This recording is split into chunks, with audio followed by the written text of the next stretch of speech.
All righty. Okay. Well, welcome everyone to this incredible information session.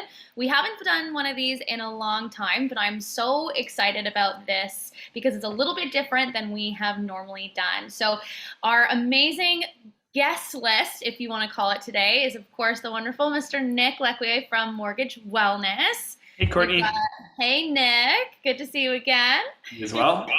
We've got Peggy Hill, our CEO and broker, and then of course Hello. we've got our wonderful friends Susan and Brenda, who are also Peggy Hill team members. They are out in southeastern Ontario in the Quinte area, and we're going to sort of talk about so many amazing things today about the Barrie market and give you an update on the Barrie market, and there's so much juicy stuff, so I'm very excited. But we did lose our screen, and I don't know if that's coming back anytime soon, or... It's coming right now. Sorry. Right now. I love technical difficulties. I love it. Keeps us There we real. go. There we go. We're back. We're back. Alrighty. So the name of our seminar today is Find Affordable Real Estate in Southern Ontario, because as we know, Barrie and the surrounding areas is heating up more than ever, and we're going to show you some really juicy statistics about that. So for today's agenda, we have got just a couple of things for people joining in. If you're watching live on Facebook, please feel free to comment, make a comment, ask a question. We have somebody monitoring our chats at all times. Same if you're on Zoom with us, please feel free to post a chat. And if you don't want to do that in the public eye, then email us. You can send an email to info@peggyhill.com, or Susan or Courtney or Brenda. We are all here to help you if you have questions after this, if you need us. So we're going to go through lots of statistics, Barrie and the Quinte real estate statistics, and we're going to sort of discuss the differences between the two markets. Maybe you're living here in Barrie and you can sell high here and buy in Quinte, or you're looking for a more affordable investment property. There's lots of options, and we're going to go over all of that, as well as reviewing 3 sold Barrie and Quinte listings and discuss those differences. And then at the very end, we're going to go through just some final thoughts and question and answer if anybody has them. So first and foremost, I will let the wonderful and magnificent Peggy Hill, and she's going to go through some Barrie real estate statistics with us. And I know I'll probably have some chiming in and some gasps and some ahs here and there. So Peggy, if you want to go ahead and take it away. Awesome. Yes. So we're going to talk about average sales price, days on market, price per square foot. So the Barrie market is a little bit insane. Most economists were talking that our prices were going to go up 10% this year.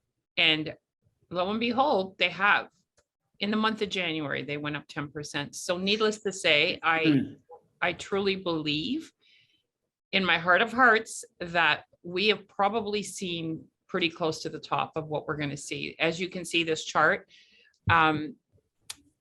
we've just shot straight up. And if anybody's been in real estate for any length of time, we all know that things don't actually work that way.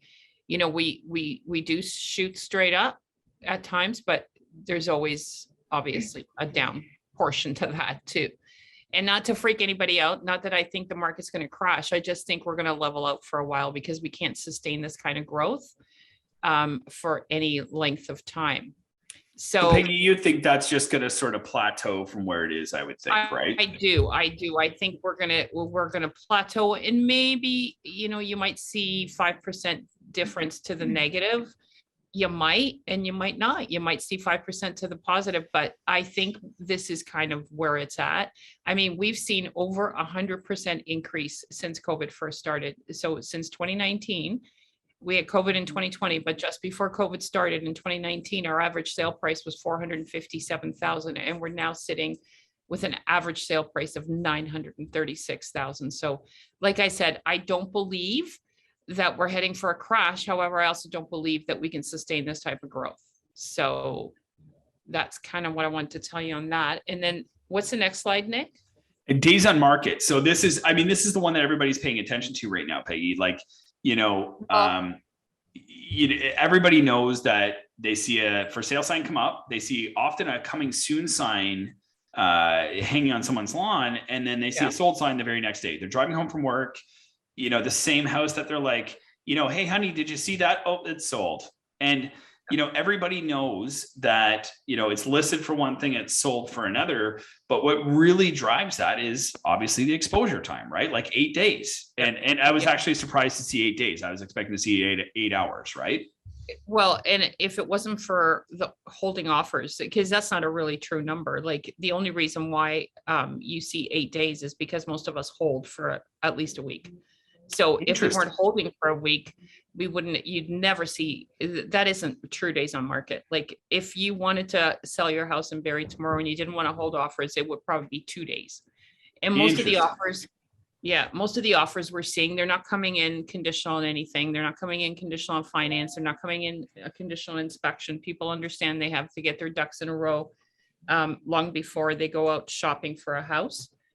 Yeah. However, the reality is it's a fast moving market, a very fast moving market. But 8 days is not a real representation of how fast stuff sells. It's just how long we're holding for it to sell. Yeah. And I mean, it's funny because 41 days in 2019. This is what I'm saying. Like 41 days isn't that still a very favorable real estate market? It is, right?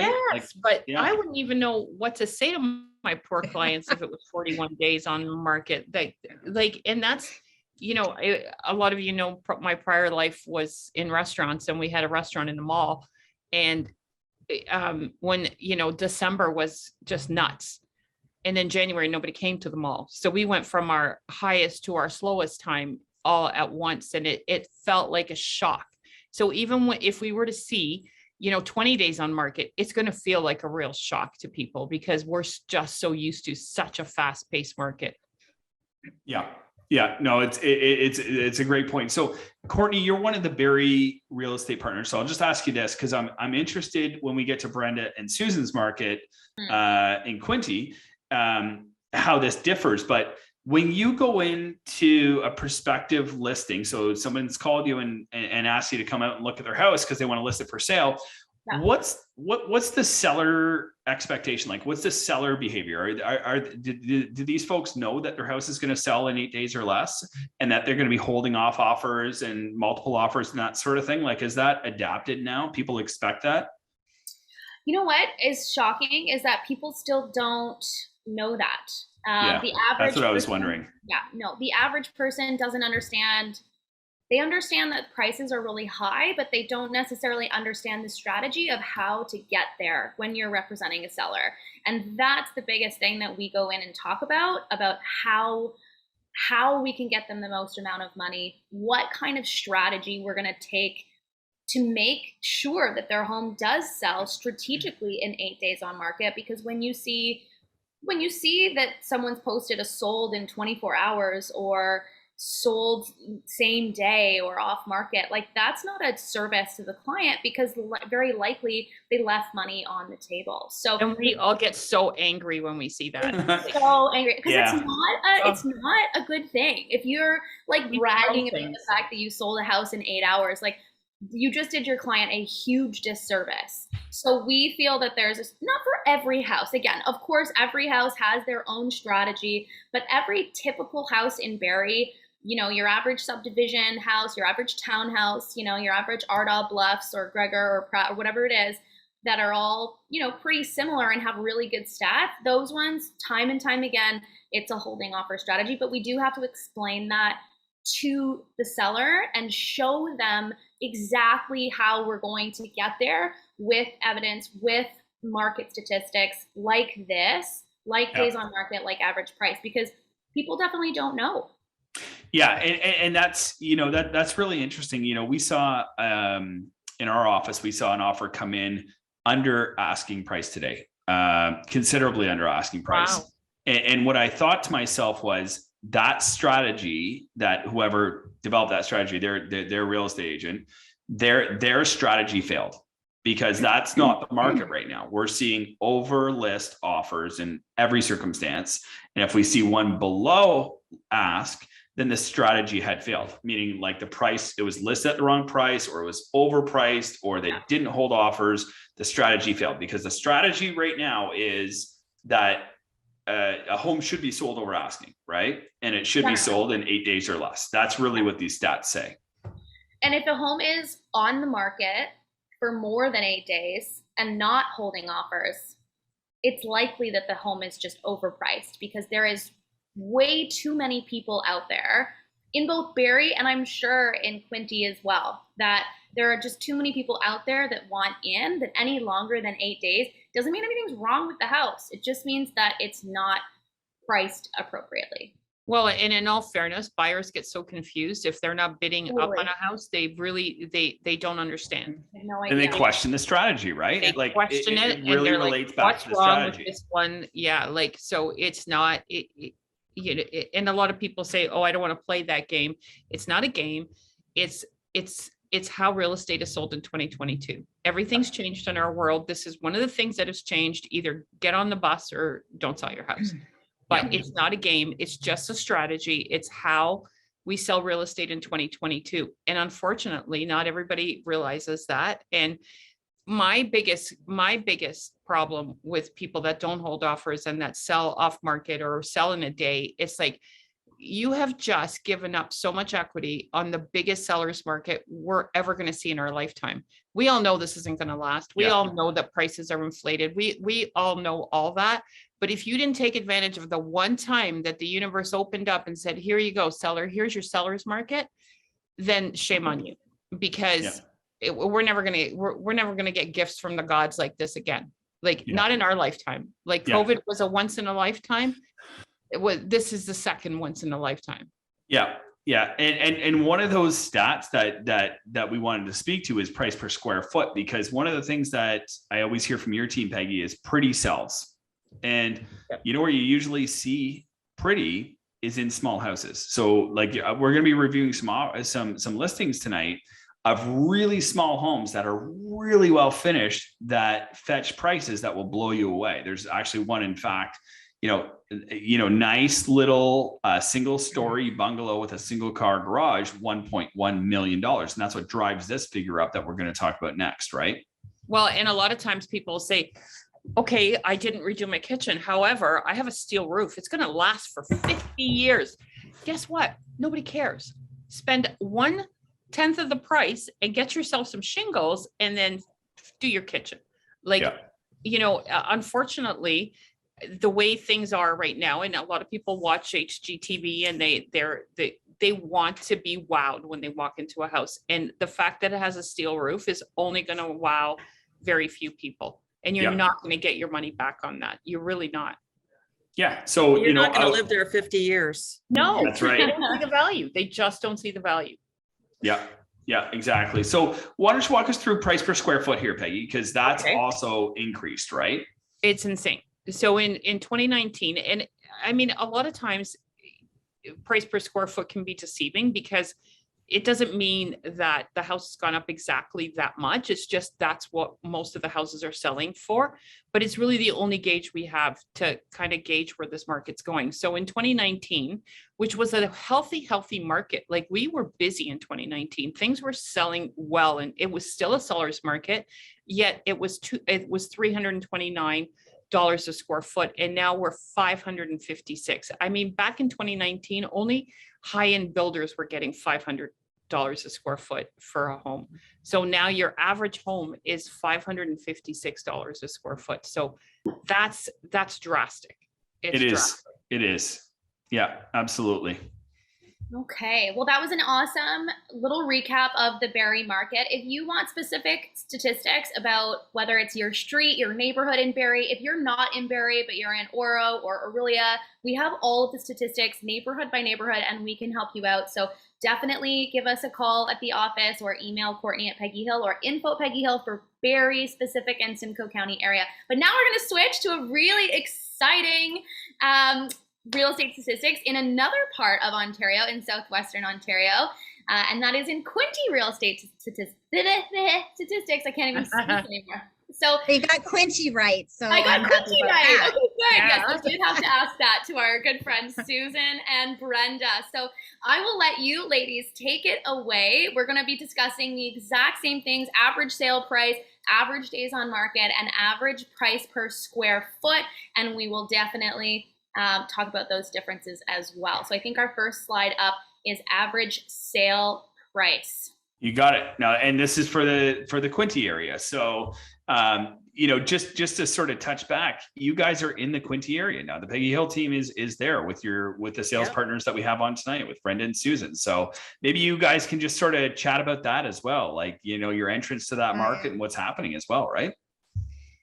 So I'll start, which is a shock for Brenda and Shocker. everyone. Shocker. So, shocker. So, a big reason that we are so delighted that Peggy has helped us set up shop here, and we have Nick, is because we are in the same market. The buyer migration in Southern Ontario is impacting all of us, and we have to be aware of the big scope of how what's affecting here, there is affecting here, but it's slower.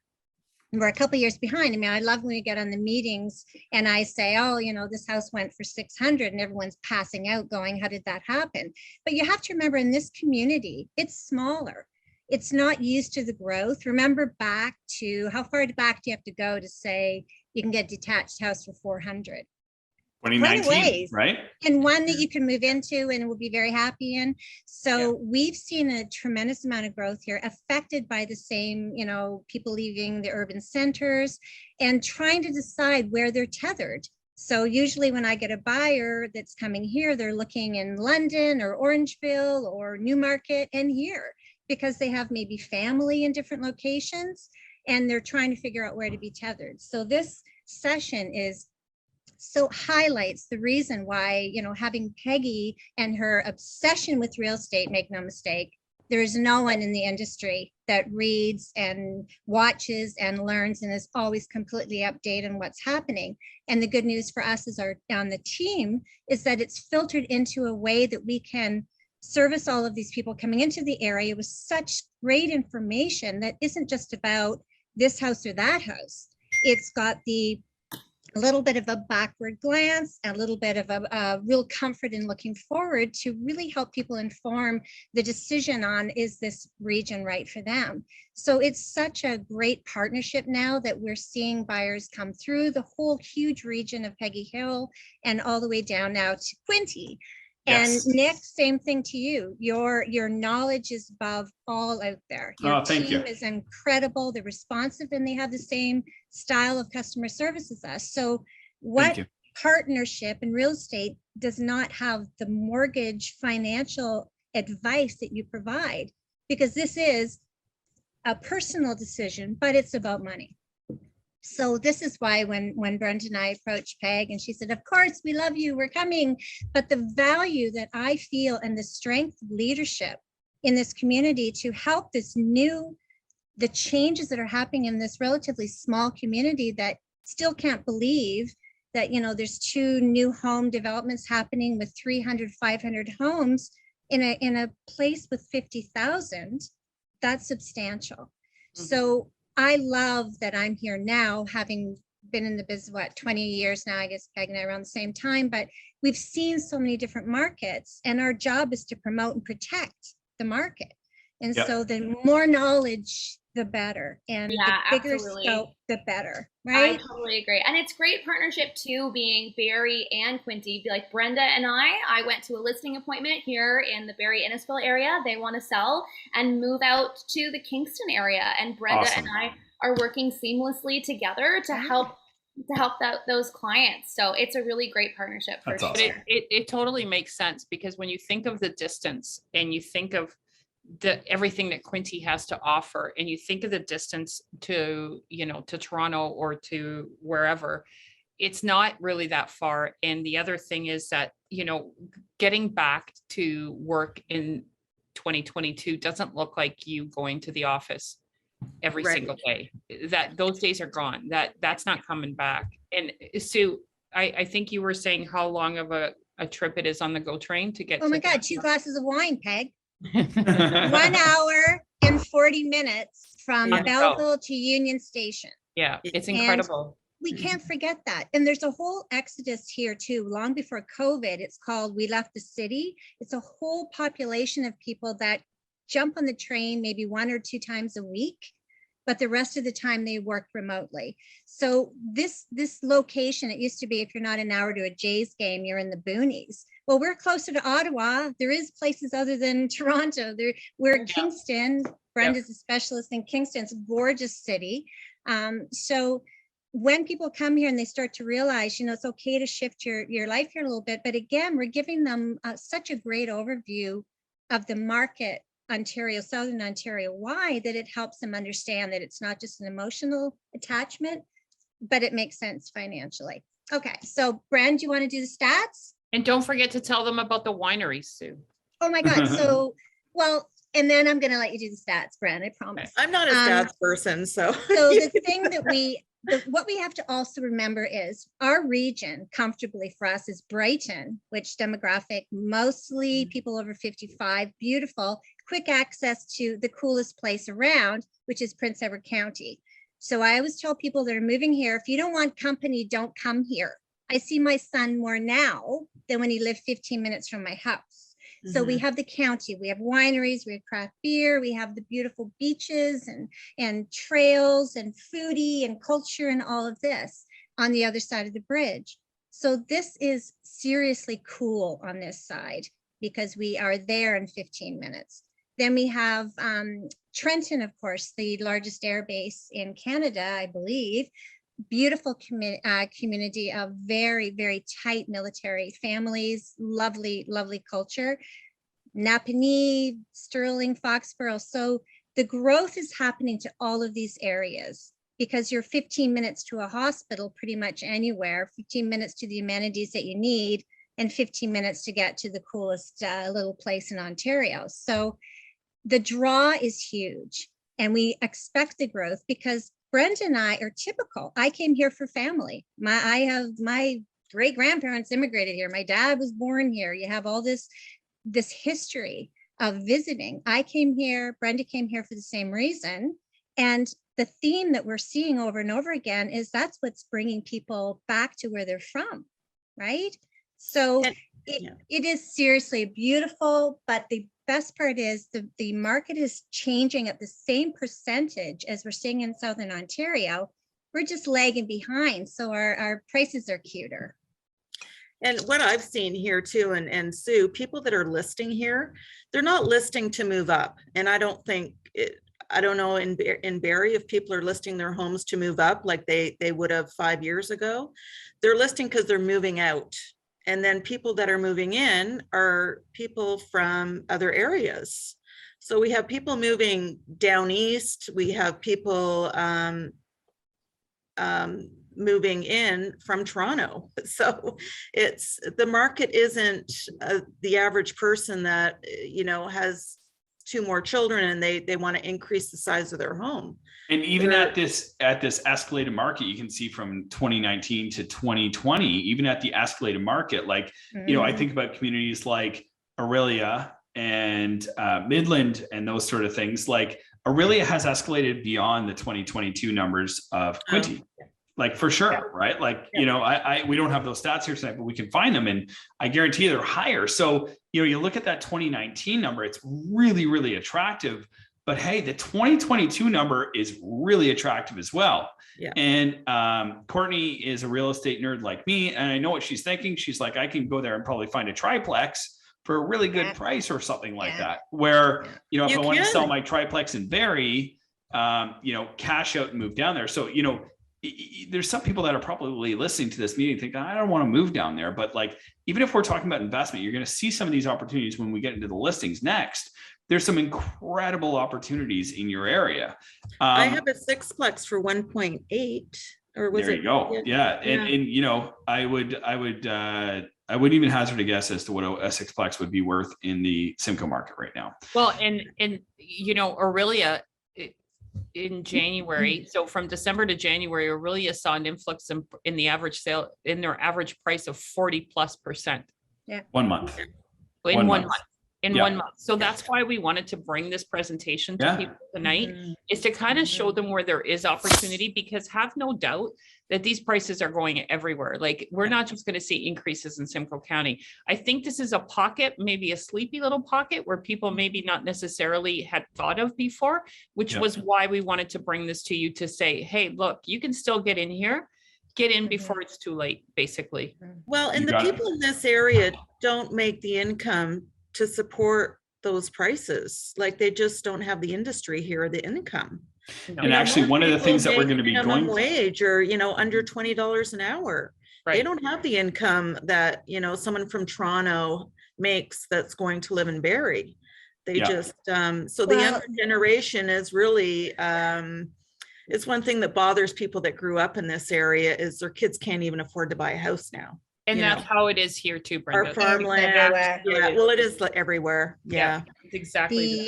There Yeah. is great industry here though, and healthcare care is huge. There's a lot of Healthcare, manufacturing yeah. plants. So we, Universities, I understand what you're saying, colleges. but I Yeah. think we have, we have a full community, and that also we have a full market that you can still buy a house for the first time. You can move I up. agree. You I can agree. move to your next home. You can go to luxury. Then you can downsize down money. You can still And- buy a home and get sweat equity. You can buy a place for 300 if you're a first time buyer and get your sweat equity. You can buy condo towns for 435,000 tops right now for a 3-bedroom. And if you're not ready to move here, rent it for $2,200. Like, Yeah. I get really excited when I see that we have the full market and that we have so many new starts and we have Yeah. condo development happening here. So the community is the kindest, I'm speaking of Belleville, but all of this region, but they're embracing the development in a way that the amenities, and they're being so smart about it. I mean, they're allowing in-law suites now, garden suites. We've got a zero upside down rental market here, and we have a homeless problem that breaks your heart every day. So you go, this community is making very smart decisions for their community, and every income level, everyone has the opportunity to get into this market, I believe, at this point. And Nick's going to talk about it Exactly. too. Exactly. yeah, you got it. You got it. So let's in terms of stats comparison, there's still the barrier to entry in the Quinte market is still very low. Like, we saw that in the average sale price. Yeah. It has a longer exposure period of 25 days versus That's 8 can I just jump days. in? That's a little skewed. I think we're at 6 and 7 here on average. Like, we're pretty close to you guys. I Right. think the whole Quinte region, that The would be the region. average, Yeah, but we've got maybe a lot of rural region. properties. Yeah. Sorry. Right. But the average price per square foot is still substantially lower as well. And Yeah. really, when you look at it overall, what we wanted to highlight as well is, that increase in price, we started with a lower cost basis, meaning like the average sale price in 2019 was still lower than Barrie. Now, Mhm. what you see here is that the increase from 2019 to 2020 in Barrie is 100%. It's over 100%. Right. The increase in Quinte is still not yet there. So lower cost base plus a lower increase Yeah. breeds opportunity. That's really what it comes down to, right? Exactly, Nick. Yeah. Okay. It won't always, So- it won't always be there. Yeah. So what I did was I broke down sort of a summary of the cost of ownership. So that's what I'm going to take you guys through next. Sale price, the qualifying household income needed to afford those homes, and what the payments are and how they differ between the two markets. Okay. So again, what we're looking at is, sort of Simcoe County area and Quinte area, right? And if we go back to this slide, again, what we're looking at is Barrie's prices have increased rapidly, rapidly and drastically. Plus, we had a higher starting point. So we had a higher starting point and they escalated faster. Quinte had a lower starting point, still, a substantial increase, but not 100%, right? Like, the difference between these two numbers is really drastic, right? So, for example, what we tried to do was come up with some really comparable homes. So Peggy, Brenda and Susan had sent us some homes from Belleville, and then your Barrie team had sent us some info from Barrie. And what we did was we compared the homes on both a list price and sale price. Okay, so that's what you see up at the top. And you see pretty comparable homes, right? 2,300 square feet, 2,200 square feet, right? And if you look at the list to sold, you know, yes, things still are going over asking, right? They're still going over asking. This one in Belleville, you know, it's on a court, right? Listed at $550,000, sold for close to $700,000. Now, this is what the Barrie market used to look like. And we all remember that, right? This is the new Barrie market. So It was yesterday, Nick. Yeah, That's it's only why we yesterday. remember it. yes, exactly. It was a month ago, right? Yeah. So, you know, listed at $799, that will blow some people away. Look at the sold price of this home. This is, I'd say a little home, which is what drives that price per square foot up, like what you were talking about, Peggy. This is, correct me if I'm wrong, this is precisely the sort of home that would drive up that price per square foot, right? 100%. $1.1 million for a 2,200 square foot home with a single car garage. Okay, so in both circumstances, what I compared here down at the bottom, you'll see is 20% down on both houses, okay? 20% down, land transfer tax and closing costs, because we're assuming in both of these equations that somebody's selling a home and moving in. It's a 30-year amortization, it's a 3% interest rate, and the monthly payment in the center there, PIT, principal interest taxes, that's your total payment for the home, okay? So in Barrie, to live in this home right here, Courtney, your monthly payment will be $4,100. It's a lot of money for that house. It's a lot of money for that house. A lot of money. Okay?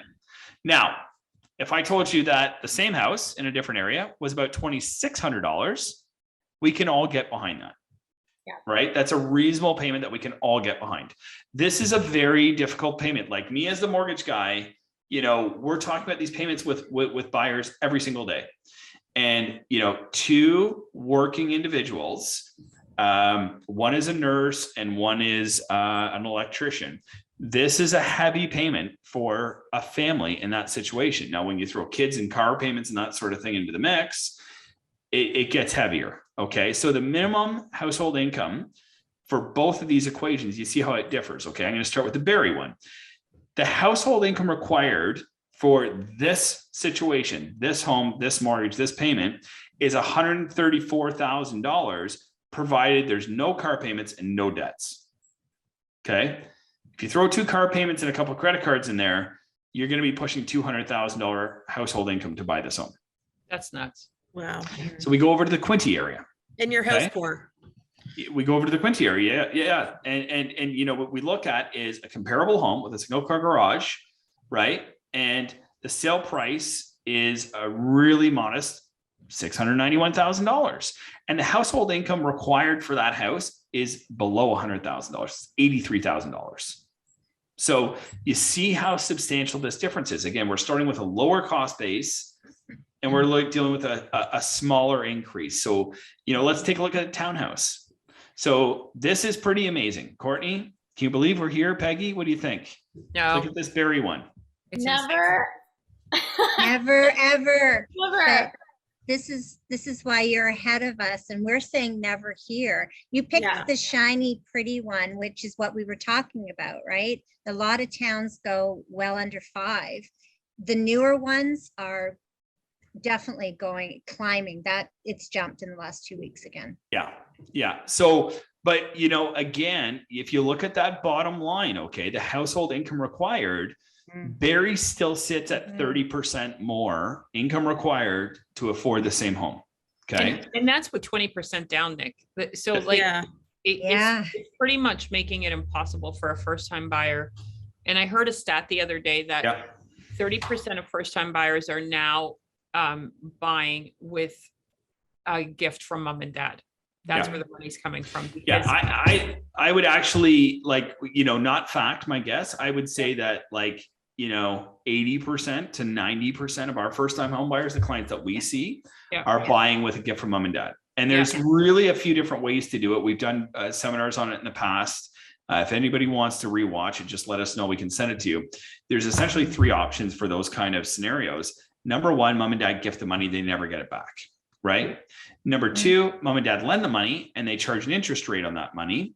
because it's better than having it in an investment or something like that. Number 3, very common these days, mom and dad partner with the kids. Courtney and her new boyfriend, for example, 10 years ago, maybe Courtney, 5 years ago, maybe. Okay. They buy their first house, for example, and they don't have a down payment. This is just an assumption. I'm using you as an example. So the parents invest in the house with the kids. Okay. So instead of giving a 5% down payment, they say, you know what, we're going to invest in the house. We're not going to gift you a down payment. We're not going to lend you the down payment. We're going to invest in the house with you at 20% to make the house more affordable, right? There's no CMHC insurance. You can get a 30-year amortization, and they're true partners in the property. Okay. So as the house escalates in value and as the mortgage gets paid down, the parents are true partners. Now, in this sort of market where a house, almost doubles in value, really, the children, the young couple walks away with the most money they've ever had in their entire life. And the parents see an incredible return on investment with, instead of having tenants, having family there as well. So we're seeing that time and time and time again on houses, just like the ones that you see on the screen. And honestly, Nick, I have 3 kids and I did this with all 3 of my kids. Exactly. Yeah. And it's an incredible way to not only invest in property, but also to see your children invest in property at a younger age in a successful way and in a more affordable way. So, and honestly, your equity in your home, unless you've borrowed against it and you have it invested, is dead money. It's dead money. I don't matter what your house is worth. It doesn't matter how much equity you have. That money is dead. It's just sitting there. And we actually say that people that have untapped home equity in their home, they're losing money.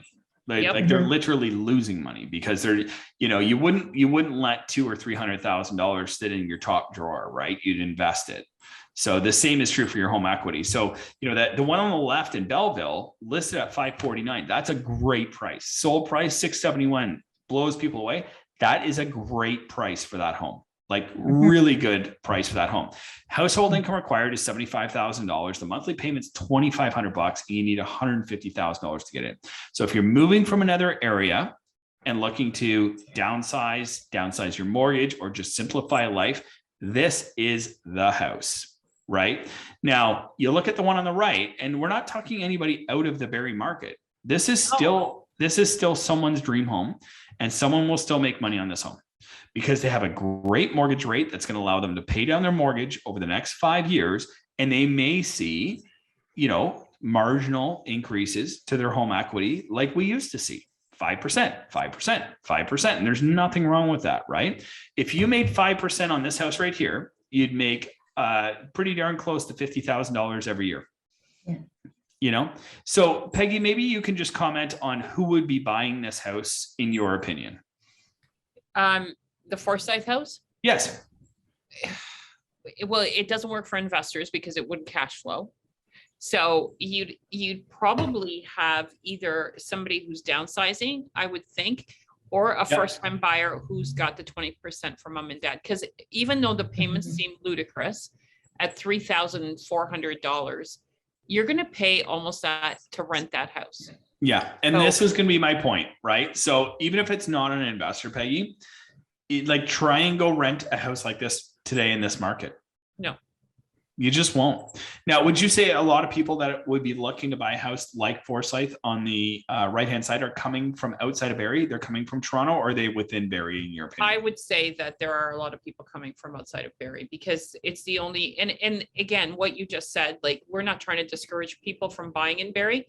It's just, we're trying to show you alternatives because a lot of people have been priced out of Barrie.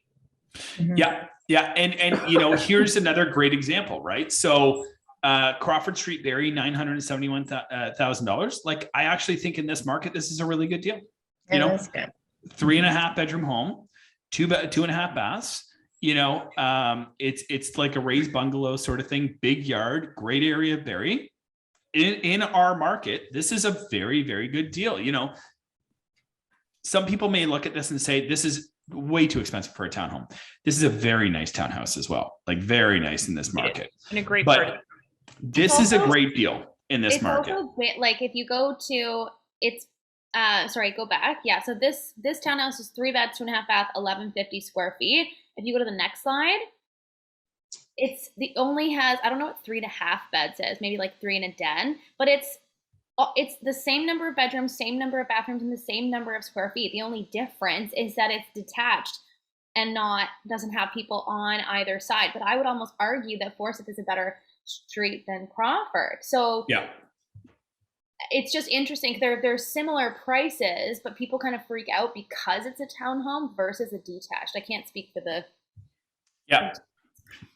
So we can all agree that this is a great deal. And I agree with you, Courtney. Like I like that townhouse. I think it's a great street. It's well built. It's got great curb appeal, but this right here is a fabulous deal, right? Aesthetically, they look like the same house, but to Courtney's point, this is 1,100 square feet and this is 1,900 square feet because it's got this up here as well, right? So it's a much, much bigger home. And this price is incredible. Insane. Favorite house is a side split in a large yard in a neighborhood that there is mature trees, nice setting, close to residential, but close to everything. So this is a great comparison. I'm glad you pulled this one up because this one knocked me over when it went for 577, and it's townhomes, same here, same everywhere. It's the strangest part of the market where everybody seems to want it and throw tons of money at them, the prettier they are. First time buyers, investors, downsizers, everybody wants the town. I agree with Courtney in saying too, like you start to go same size, price, what are you doing here? 577, this is the best example of an opportunity that you'll see come up here out of the blue and often. And it's impossible to predict because we have a 1 day shelf life of a snapshot of history in this area as well. And you go, why did that happen? Well, everyone went charging the other way. Yeah. And, but the buyer's happy, I guarantee, or the seller's happy. Got to remember, we're still getting used to the shock prices here. Yeah. And like, this is easy living.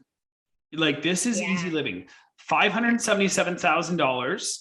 The monthly payment is $2,200, including your property taxes. And your household income required is only $70,000. Like that is really easy living. I mean, this is what people are moving out of the area to go towards, right? A nice detached home, 1,900 square feet, big lot, one working person or two Good working people, for example, can afford this home, right? Yeah. And if you're an investor, the rents right now for a home over 1,500 square feet, you're anywhere between 2,500 and 3,000. There's nothing available. Yeah. So for people investing, so you can still buy cheaper than renting here. Yeah. Yeah. And this is a great example, right? So that's a really good one. Yeah. So let's take a look at this again. Detached home. Like this house is lovely. Look at how charming this house is. $70,000. It was really cute. Yeah. Century. Nice, it's beautiful. Yeah. Yeah. $70,000 household income, monthly payment, including property taxes, $2,100, $2,188. I mean, that is just awesome. And even if you look at the 20% down required, right? The 20% down and the closing costs required, it's $130,000. It's really, really reasonable. Now, if you look at, conversely, the one in Barrie, it's a lot more money required. It's a lot more money to carry, and it's a lot more household income that's required to buy it.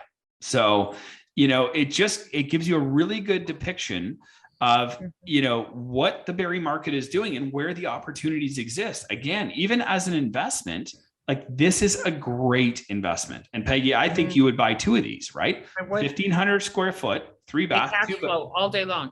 Yeah. 3 bed, 2 bath, carrying for $2,200 a month, including your property taxes. Yeah.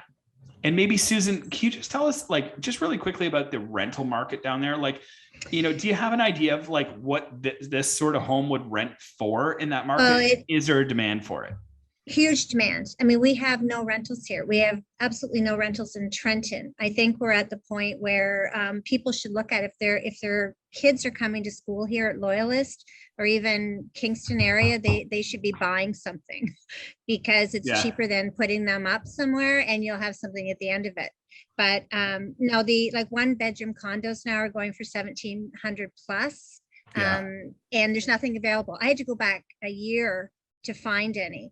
The townhomes, people love them, but we're anywhere between 2,500 and 3,200 right now. That For a it doesn't townhouse. matter. It doesn't Mhm. matter what the property is. It just changes the tenant, right? So if you've got a home downtown, like even the one on Albert, you'd get 2,500 and change, maybe more, because the same thing's happening here, that they don't list them unless you want the phone to ring nonstop. And they get a property manager and get someone in there, and the line, like, I rented one out here in the building I'm in, and there was a lineup. I mean, mine now you could get 3,000 a month for easily. So Crazy. Yeah. we have that. So I don't love that, because it's No, really difficult. no. Every time you have a listing, you get so many calls from people saying, are they possibly considering renting? Or it's not nice. So we need the inventory to keep going, and we need people to keep moving around, and we need the in-law suites, and we need the garden suites, and all those things are happening. Yeah. It's this townhouse right here. Like, someone could cash flow on this house. It would rent for more than 25, 50 a month. Yeah, And that's it's just in a new not- developed area that the homes are all of the same value, same year. Your investment's rock solid. So you heard it from the source, okay? And you can buy these homes, the ones on the left side. I'm just going to click through them, okay? I want you to look at this payment right here. 2,188, you can rent it for more than that. 2,200, you can definitely rent that house for more than that. Definitely. 2,550, you can rent it for more than You'll that. get it. And 2,600, you're right in the right realm. Now, Peggy, on the other side of the equation, we're not renting this house for 4,100, and we're not renting this house. We might rent this house for 3,500 because it's really nice, but I think that'd be the high end.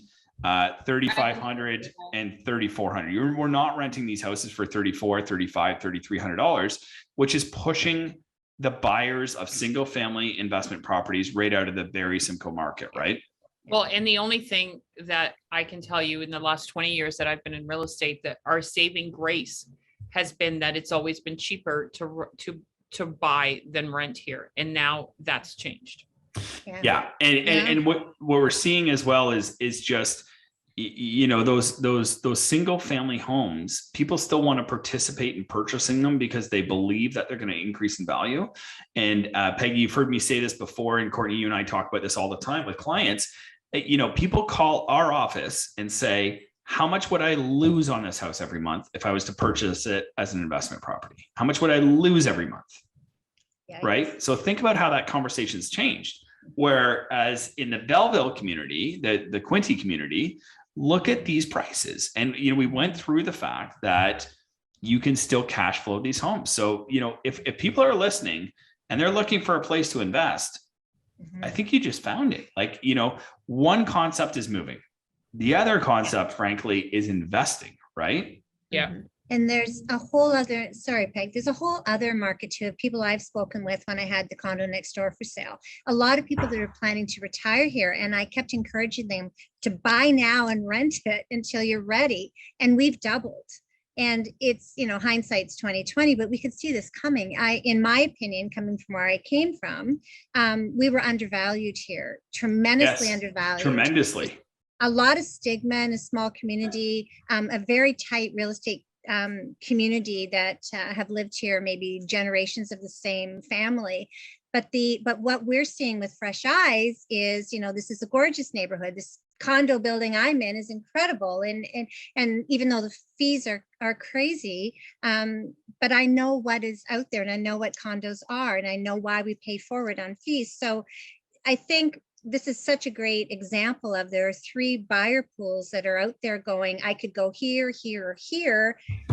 This is a great example of look outside of the mainstream, right? And, I want to give kudos to Peggy for a moment, because she won't give it to herself. We all know that. And But, when this market shifted and inventory shrunk, I remember having the conversation with Peggy and saying, what are we going to do? Like, we have investor clients, we have first-time homebuyers, we have, downsizers, retirees, back to investors, because we do a lot of that work together through our teams. Right. What are we going to do? And she's like, I got the solution, and the solution was this: Brenda and Susan are in this area with really, really, really well-priced homes that can be purchased for investment, can be rented out to a cash flow positive position. And Peggy, maybe, like, we didn't include it in the presentation, but you sent me an email last night with with Quinte area duplexes. And I think that email came from you, Brenda. So you're probably familiar with those listings as well. Like speak to those, like I was floored. So like, maybe we can just speak to like, just generally the multi-units that are for sale and selling there, like 6 units for 1.8. That's really awesome. Duplexes, triplexes. Like, I mean, we saw some of these prices that you see on this side for duplexes in that list last night. There are, and they're always coming on the market. So there's always something available, which has been nice. So send your investors our way. Yes, I exactly. have some great deals for them. Brenda, the one you sent, 14 Burton Street, and it was a duplex closed for $299,900. Yeah. That's insane. That is insane. That's duplex for $299,900, not per unit. No, I know. I mean, that'll need some work, obviously, but but 482,000, 29 Yeoman Street in Belleville, 482,000 duplex side by side. So you're not even having people in the basement. It's side by side, and it's still pending. So that just sold recently. Yeah. So that's why when I look at these numbers, it doesn't make sense. And, you know, quite honestly, when you're an investor, why would you care where the property's located? It makes no difference. Well, the other side too, we have East Hill here, which is gorgeous with century homes, but many of them are so huge estate-like. They've been converted to beautiful apartments and you know, duplexes and all that sort of thing. But here as well, as long as you own or occupy, I mean, there's a huge demand for short term as well here. As long as you live in there, you short term some of them off and you live in the rest of them, and you pick your tenants because nobody, you know, there's such a demand. But then you can be in these neighborhoods that are, I can't even describe it to you. It's so incredibly beautiful. And I see them going under 700. And I think, you know, it's, so that is it's a great discussion for another time to start talking about this, because I know, Nick, I was watching again your presentation on units 1 to 5 and, or, you know, how many people are in it. Yep. And to be so, it makes such a big difference on how you're financed. The opportunities here on that side for these gorgeous centuries that have already been done with, you know, 8 units in there. There's a couple right now in Napanee that are really nice. A couple of century homes with 3-4 units in them that are beautiful. Yeah. And that's why I said to Nick, I said our next webinar is going to be on investment in Quinte, because I really truly believe that there's people that want to buy a second home. They just don't have no idea what the potential is and where to buy it. So, and to give you an idea, like just to break that down, Brenda, you said that one for 1.8 million is a 6-plex, right? Yeah. Okay. So that's $300,000 per unit. Yeah. Okay.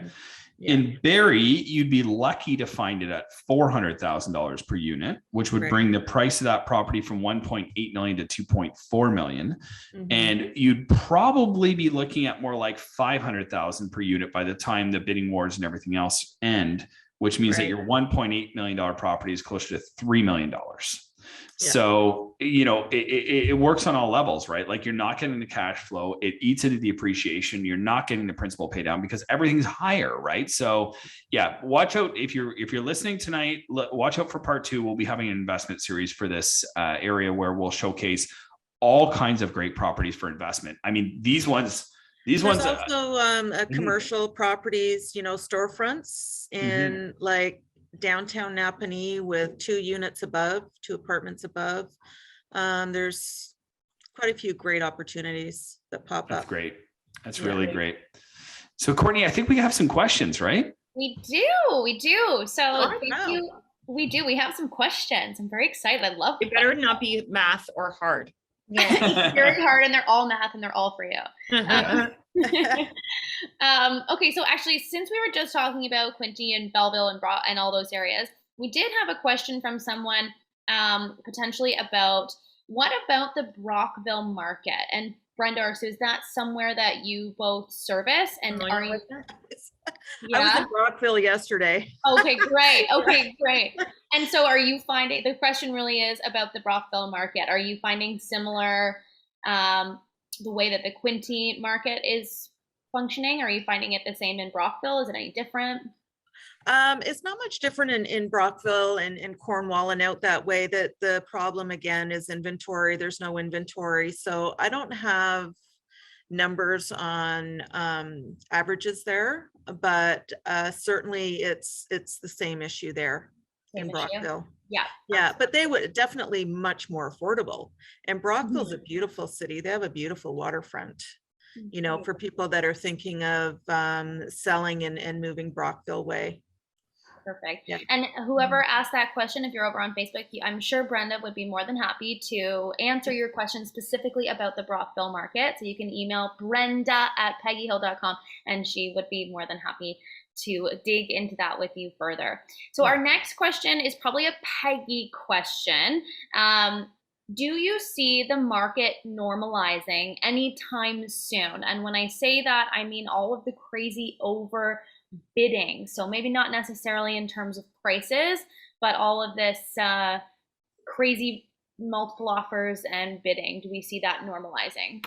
Okay, so the answer to that is twofold. So my first answer is to say that the average price in Brockville is 425,000. I just looked it up real fast. Nice, Peg. So that's cheap. 425,000 for an average price. That's amazing. Amazing. And as far as our market normalizing, the only thing that drives our market is supply and demand. So when we start to see the supply, and you have to think that there will come a time the interest rates are going up. So come March and then the summer, we're going to have higher rates. And it's not going to be that the rates are going to be so outrageous that people won't buy anymore. It's just going to chip away at the amount of people that can afford. It's the affordability that matters, not necessarily anything else. So once less buyers can afford to buy, and we're still having sellers. So as long as people are still listing, it's just a supply and demand game. So once we have enough supply, you won't see as much of this. You won't. And the only reason you're seeing it now is because we have no supply. We have this crazy amount of demand. And that's why you're seeing it right now. But not everything. Every day, I mean, it's going to change. It has to change. So, however, when you say it's going to change though, Peggy, like it doesn't mean like when people hear it's going to change, I think consumers hear prices are going to go down.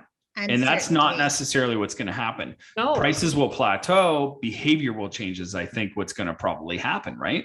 Well, behavior will change, but again, it's a supply and demand game. If you don't have the supply and you have this crazy amount of demand, it's just not going to be there. And the other thing that what we're not factoring into this is when you drive around Barrie, I think every bulldozer in Canada is here. They're Yes. here and they're digging.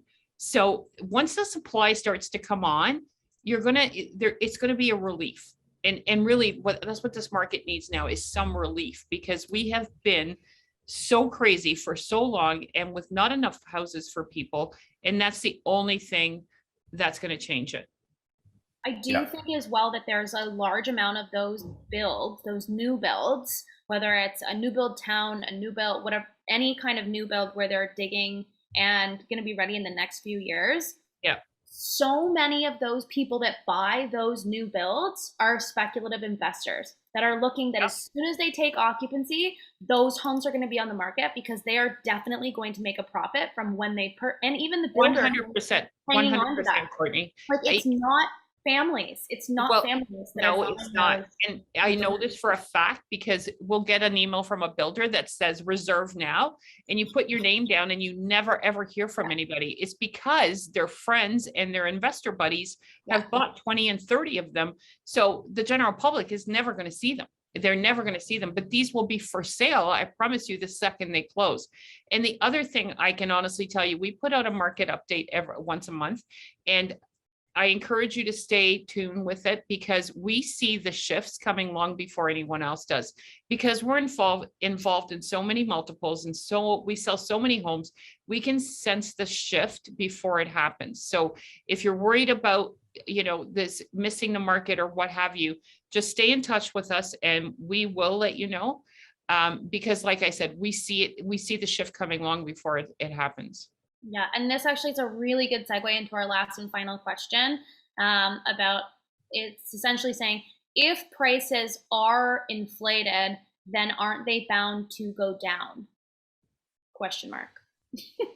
Again, supply and demand. Absolutely, they're bound to go down, but not until there's enough supply. And with 450,000 people immigrating to this country every single year. And we don't even have the housing for the ones that are here. So you tell me when it's going to change, because it doesn't work any other way. If the supply is not there and the demand is still there, how is it going to change? And there's people that so last year we had 400,000 some odd immigrants that came to this country. They didn't come here, they were already here. So what they did was they had 400,000 people that were already here, and they gave them status. And when you do that with people that are already here, they already speak the language. These are people that are buying. They're not new to the country. They've been here for years. So that's the difference. And until that supply problem gets solved, it's not going to help, because they keep trying to curtail the demand, and it's not the right way to attack the problem. That's right.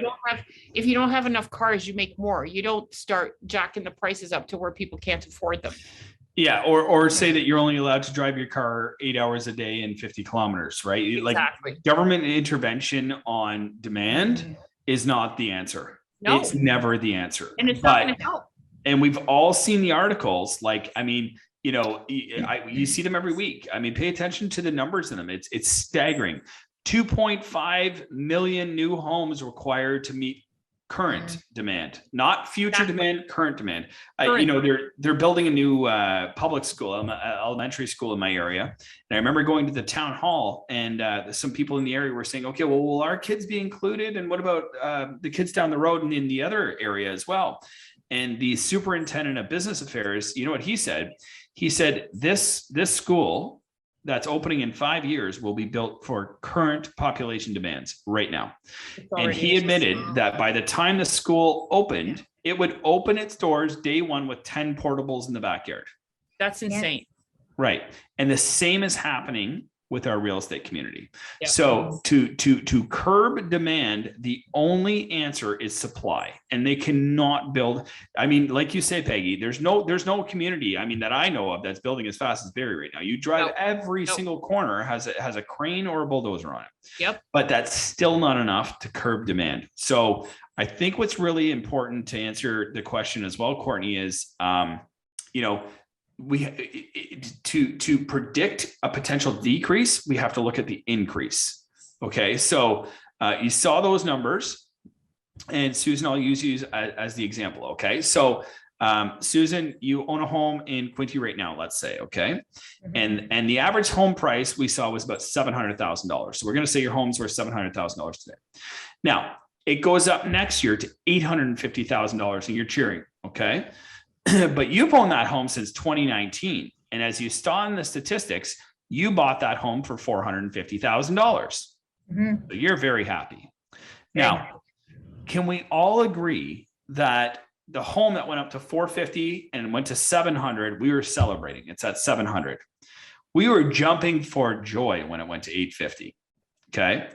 If prices decrease, which, you know, you heard a lot of compelling reasons why we think they're not going to, but if prices decreased, what level are they going to decrease to? So my question to you, Susan, is you bought the home for 450. It went to 700. It's gone to 850. If I told you your house was only now worth $750,000, would you be upset? Still okay. It's good, right? Yeah. As much as I think we're going to stay and continue to increase, I would still. I agree. Yeah, I agree. Like if you see any sort of plateau or decrease, it's going to be from where we're at, my opinion, from 6 months from now. We are not going back. And Peggy, I know I'm preaching to the choir on this. We're not going back to 2019 levels. That's not what we're talking about in a decrease. No. Right. No, because it's like any other investment. Stocks don't go straight up, and they don't come straight down.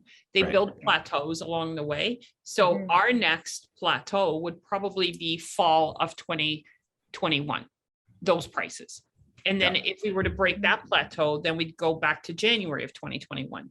So it doesn't go straight down. That's not how it works. Right. Yeah. Unless our interest rates go from 2% to 12% overnight, which they won't. So Remember that? Remember that? It's But like having I've heard this so many mortgage. times, and yet they said it's not the 80s. These are not the same fundamental the same fundamentals that drove the interest rates in the 80s. Yeah. These are not the same things. So No. we shall Yeah. see.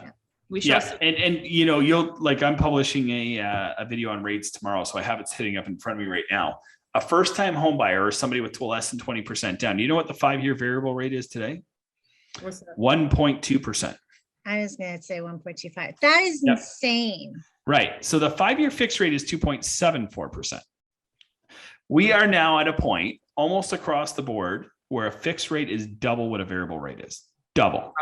Wow. Okay. So there is speculation and fear mongering around variable rates increasing to a point where people are not going to be able to afford their home. And I'll tell you, a great strategy is setting your payment like it's at a fixed rate and taking the variable rate, so that when these payments go up inevitably, right? When the rates go up inevitably, the only thing that happens is a change of principal and interest to your mortgage. It's called a static variable rate payment strategy. Set your payment high, take the lowest interest rate, watch as those those rate increases come, and it's not affecting you or your family or your affordability. It's only changing the amount of principal and interest in the background.